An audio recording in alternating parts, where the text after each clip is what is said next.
आले किती गेले किती, मरण्यास्तव जगत राहिले, लाचारी पत्करून आणि भीती पांघरून बघत राहिले. मित्रांनो, इतिहास हा रडणाऱ्यांचा होत नसतो, इतिहास हा लढणाऱ्यांचा होतो. आणि त्यामुळं मराठ्यांनी सुवर्ण अक्षराने या हिंदुस्थानच्या मातीमध्ये आपला इतिहास लिहिला आणि या महाराष्ट्राची कुसपावन केली. ज्या महाराष्ट्रावरती अन्याय अत्याचार होत होता, सर्वत्र मुघलांनी कांड माजवलं होतं, त्या महाराष्ट्रामध्ये या मुघलांचा आणि अन्यायाचा नायनाट या शिवछत्रपतींनी याच मातीत केला. शाहिस्त्याची बोटं याच मातीत छाटली, अफजलाचा कोथळा याच मातीत काढला आणि अन्यायाची लंका याच मातीत शिवछत्रपतींनी जाळली. आणि पुन्हा एकदा जी जमीन, जी पावन महाराष्ट्राची माती मुघलांनी गाढवाच्या नांगरानं नांगरली होती, ती माती पुन्हा एकदा सोन्याच्या नांगरानं शिवछत्रपतींनी नांगरून काढली आणि हा महाराष्ट्र धन्य धन्य केला.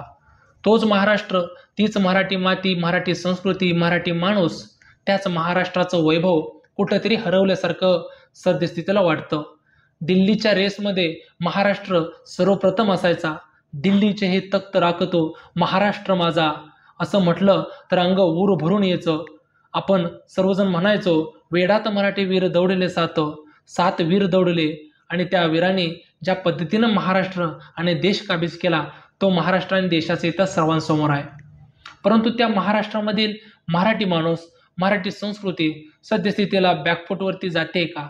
दिल्लीवरती महाराष्ट्राच्या संस्कृतीचं वजन त्या ठिकाणी टाकणारा महाराष्ट्रातला मातब्बर नेता म्हणून राज ठाकरे यांच्याकडे पाहिलं जातं.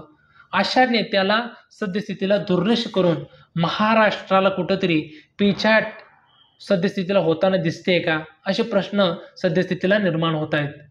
राज ठाकरे 18 वर्षापूर्वी महाराष्ट्राच्या राजकारणामध्ये असं वादळ निर्माण झालं.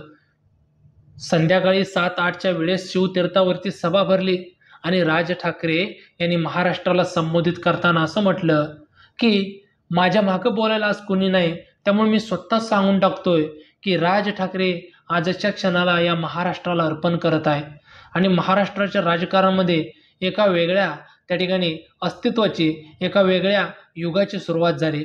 राष्ट्रवादी शरद पवार साहेबांच्या पक्षाच्या स्थापनेनंतर महाराष्ट्रामध्ये पहिलाच पक्ष त्या ठिकाणी स्थापन होऊन पाहत होता. पक्ष स्थापन होईल की नाही, पक्ष स्थापन झाल्यावर किती दिवस टिकेल, अशा अनेक प्रश्न आणि अशा अनेक विरोधकांच्या टीकाला मनसेला सामोरं जावं लागत होतं.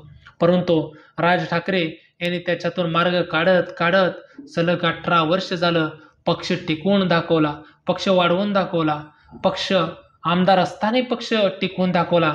आमदार, नगरसेवक काही नसताना देखील महाराष्ट्र नवनिर्माण सेनेची, महाराष्ट्राच्या राजकारणातील आजची ताकद जी आहे, ती ताकद राज ठाकरेंसारख्या नेतृत्वामुळे आहे.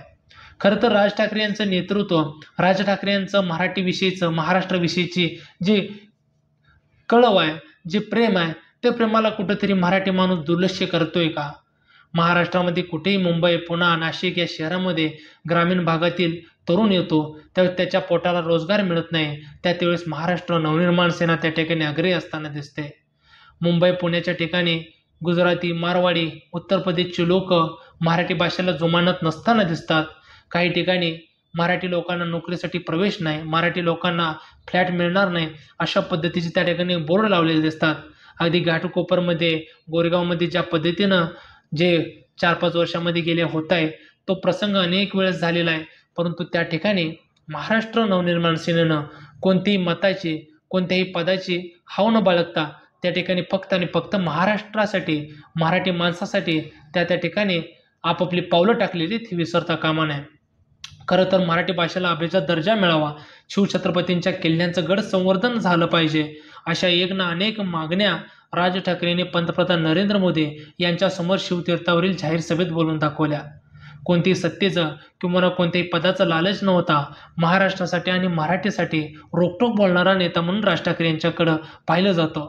परंतु त्याच नेत्याला, सह्याद्री समान उंच असणाऱ्या नेतृत्व, कर्तृत्व, वक्तृत्व असणाऱ्या नेत्याला सद्यस्थितीला महाराष्ट्रामध्ये पिछाट का करावे लागते, याचं तुम्ही आम्ही सुद्धा आत्मचिंतन करणं गरजेचं आहे.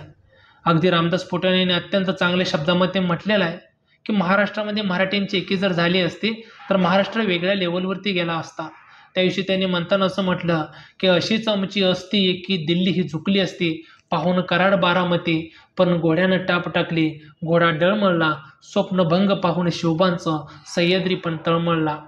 ही महाराष्ट्रामधील एक विश्वसनीय, एक आश्वासक, महाराष्ट्रातल्या तरुणांच्या मनावरती गारूड असलेल्या नेत्याला सद्यस्थितीला सत्तेच्या बाहेर राहावं लागतं, हेच कुठेतरी महाराष्ट्राचं दुर्दैव आहे.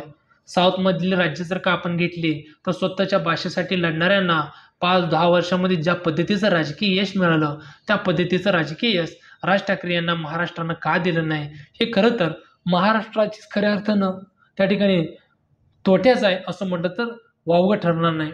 कारण स्वतःचा पक्ष काढवणं, तो पक्ष चालवणं, त्याचाच बरोबर आपल्या राज्यातील, आपल्या मायभूमीतील तरुणींना महाराष्ट्रातील मराठी भाषेला ज्या पद्धतीचा दर्जा मिळायला हवा, त्या सर्व गोष्टींसाठी राज ठाकरे यांनी मनसे बांधतोय.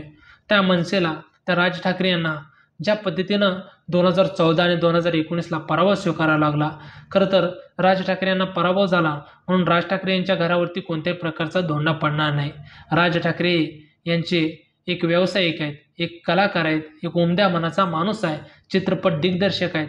त्यामुळे राज ठाकरे यांना आयुष्यामध्ये करण्यासारख्या खूप काही गोष्टी आहेत, परंतु या महाराष्ट्रासाठी, मराठी तरुणांसाठी एक व्हिजन द्यायचं आहे, या हेतूने ते राजकारणामध्ये सद्यस्थितीला कार्यरत आहेत. त्यामुळे अशा नेत्याला, अशा व्हिजन असलेल्या नेत्याला इथून पुढं तर खऱ्या अर्थानं महाराष्ट्रानं ओळखून घेतलं पाहिजे.